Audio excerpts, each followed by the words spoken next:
తెలుగుదేశం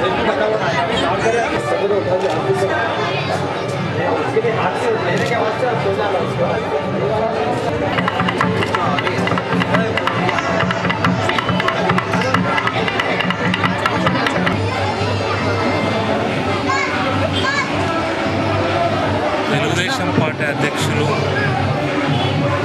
2008లో ఇచ్చినటువంటి లేఖను విరమించుకోలేరు లెటరు.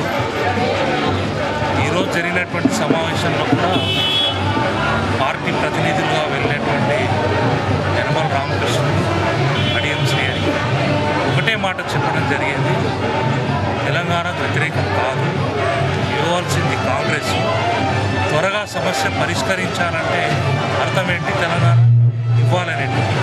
కాబట్టి ఈరోజు సెంటిమెంట్ను గౌరవించవలసిన అవసరం.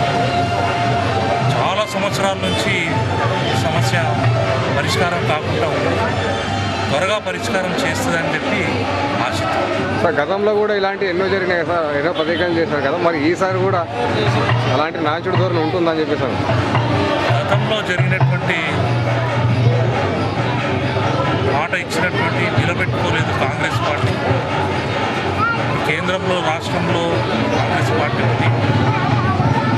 మరి వారు ఏదైతే మాట ఇచ్చారో వారిని మాట నిలబెట్టుకుంటారని చెప్పి ఆశిస్తున్నాం. 30 రోజుల సమయం ఉంది, ఆ తదుపరి ఏం చేయాలో నిర్ణయం తీసుకుంటాం. సార్ వైఎస్ఆర్సీపీ ఎంతవరకు సమర్థిస్తారు సార్ తెలంగాణ మీద ప్రకటన చేసినది? అక్కడ జరిగినటువంటి విషయాలు క్లియర్గా తెలియనిటువంటి విషయాలను మాట్లాడడం భావ్యం కాదు. కాబట్టి కేవలం టీవీలో వచ్చినటువంటి వార్తలను చూసే ఆధారంగానే మనం ఈరోజు మాట్లాడుతున్నాం.